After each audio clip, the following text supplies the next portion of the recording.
ونستغفره ونؤمن به ونتوكل عليه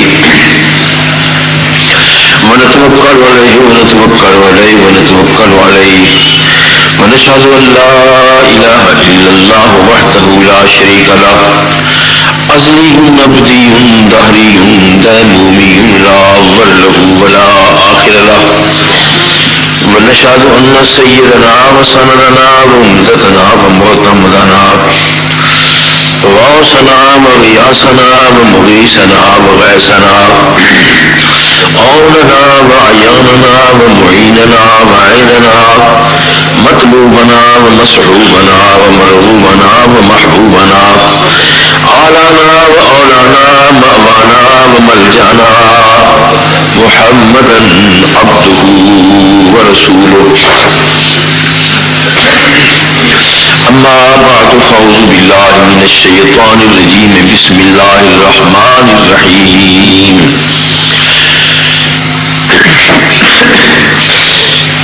إن الذين آمنوا وعملوا الصالحات لهم جنات تجري من تحتها الأنهار ذلك الفوز الكبير صدق الله مولانا العظيم وبلغنا رسوله النبي الرؤوف الرحيم الصديق الأمين درود الصلاة والسلام عليك يا رسول الله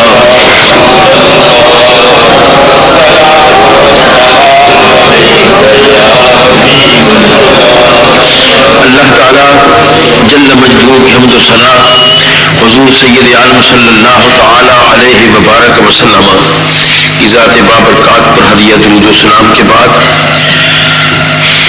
دوستوں کے علم میں ہے کئی جمعوں سے موت کے متعلق ذکر ہے، حیات کے متعلق ذکر ہے، اور پچھلے جمعہ حضرت مولانا شاہ احمد نورانی رحمۃ اللہ علیہ کی یاد میں دراصل یہ 4-5 جمعے گزرے ہیں۔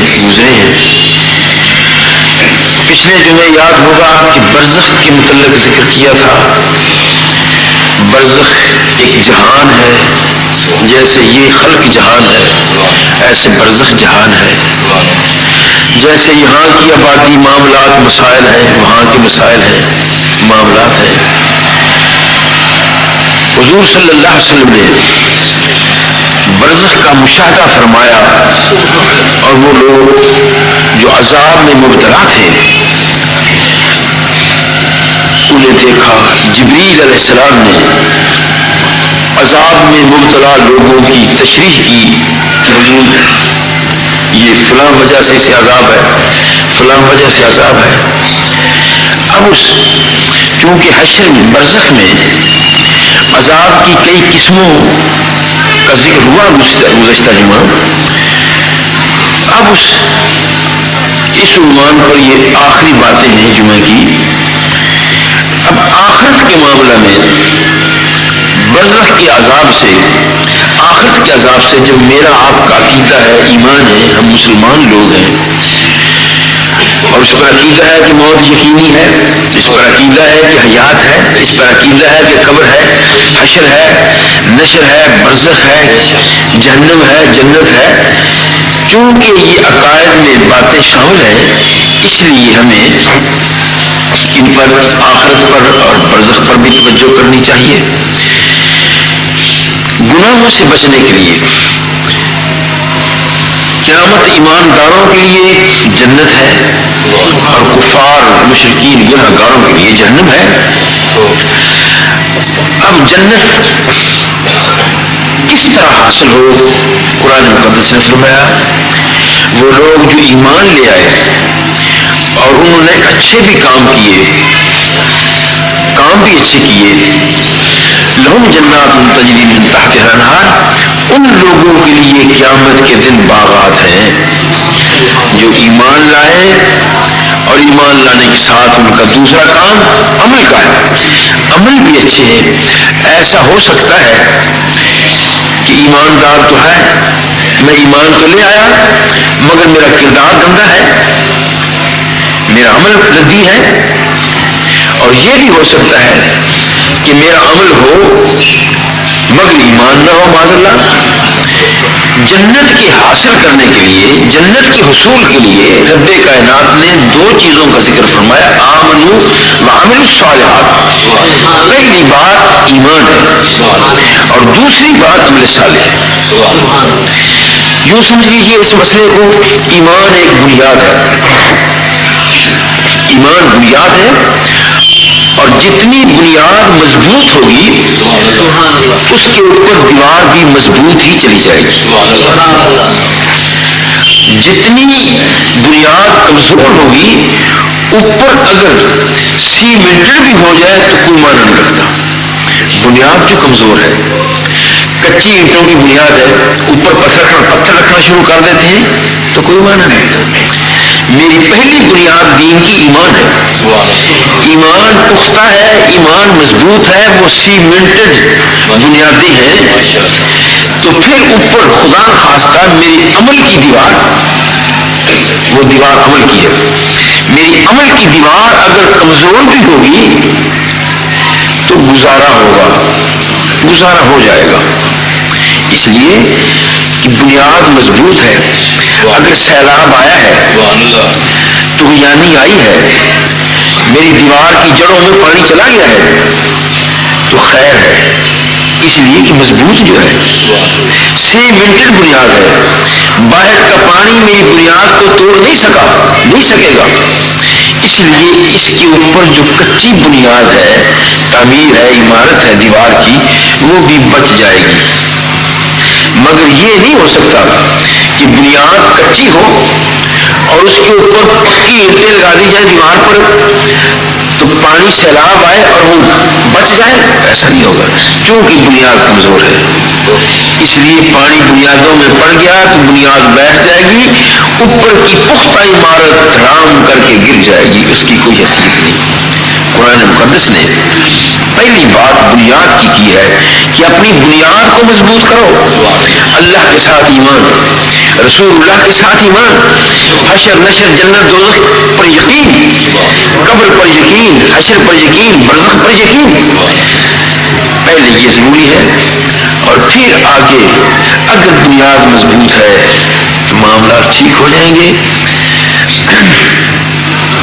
صرف ایمان ہو اور عمل صالح نہ ہو تو ایسے ہی ہے کہ ایک بندہ بنا لیتا ہے بنیاد، تو اس نے مکان کی بنانی ہے، سیمنٹڈ ہے، لوہا ہے، سیمنٹ ہے، بجری ہے، مضبوط ہے، مگر وہ وہیں کھڑی ہے بھی اس کی کوٹھی 4 کنال کی، بنیادیں بھی اس نے ٹھیک ٹھاک پڑی ہوئی ہیں، مگر اوپر کچھ بھی نہیں. تو مہمان آ جائے تو بٹھائے گا کہاں؟ کچن نہیں ہے تو کھانا کہاں تیار کرے گا؟ بات نہیں ہے تو غسل کا نظام کیسے ہوگا؟ مہمان آئیں گے تو ان کو کیسے کرے گا؟ یعنی یہ ساری سیمنٹڈ مکان بنیادیں اس وقت تک کوئی نتیجہ نہیں پیدا کر سکیں گی جب تک کہ اوپر مکان کی حیثیت نہ ہوگی.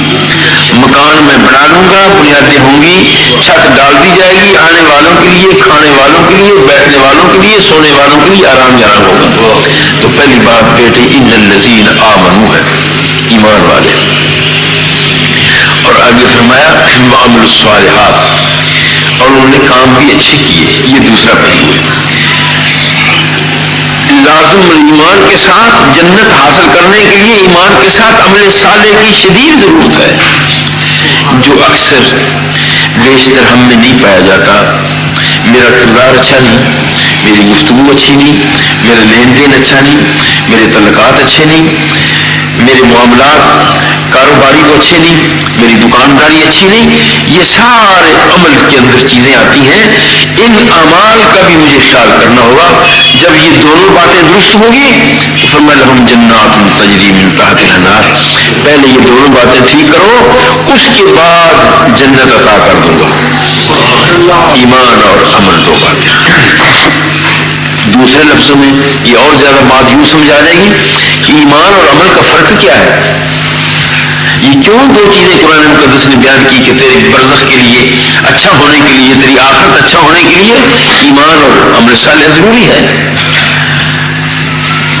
آپ نے اپنے مکان میں ایک سرو کا پودا لگایا ہوا ہے، آپ کی کوٹھی کے لان میں سرو لگا ہے، بڑا خوبصورت ہے، دور سے حسن ہے، حسین لگتا ہے، شاندار ہے، اور اسی کے ایک کونے میں آپ نے کنوں کا پودا بھی لگا رکھا ہے، مالٹے کا بھی ایک پودا ہے۔ حسن کس کا ہے؟ سرو کا۔ اب ایک آدمی آتا ہے باہر سے، دھوپ کا ستایا ہوا، وہ بھوکا بھی ہے، وہ پیاسا بھی ہے، نیند کا بھی اس پر غلبہ ہے، آپ کے لان میں آیا ہے، وہ ان دونوں درختوں میں سے کس درخت کا انتخاب کرے گا؟ باہر سے آنے والا جس میں سونا ہے، اسے سایہ بھی چاہیے، مگر سرو کی شاخیں نہیں ہیں، اس کا سایہ نہیں، وہ اسے مسترد کر دے گا۔ اسے بھوک بھی ہے، سرو کو کوئی پھل نہیں لگا ہوا، وہ اسے مسترد کر دے گا۔ اسے پیاس بھی ہے، یہاں اس سرو میں پیاس کا بھی کوئی انتظام نہیں، وہ اسے بھی مسترد کر دے گا۔ اگرچہ وہ کنو پودا چھوٹا سا ہی ہے، مگر وہ باہر سے آنے والا اس کا انتخاب کرے گا کہ اس کی شاخیں ہیں، سو بھی سکے گا، اسے کنو لگا ہوا ہے، توڑ کر کھا بھی سکے گا، پیاس بھی بجھ جائے گی اور کچھ کھانے کا انتظام بھی ہو جائے گا۔ اب اس نے کنو کو سرو کے مقابلہ میں کیوں منتخب کیا ہے؟ اس لیے کہ اس چھوٹے پودے نے مخلوق کو اس کو فائدہ دیا ہے، اس کو فائدہ دیا ہے کنوں نے، سرو نے کو فائدہ نہیں پہنچایا۔ نہیں سمجھے؟ بالکل ایسے ایمان وہ حسین پودا ہے، میرے جسم میں حسین پودا ہے، میرے وجود کی زینت ہے کہ میں مومن ہوں، مگر وہ ہے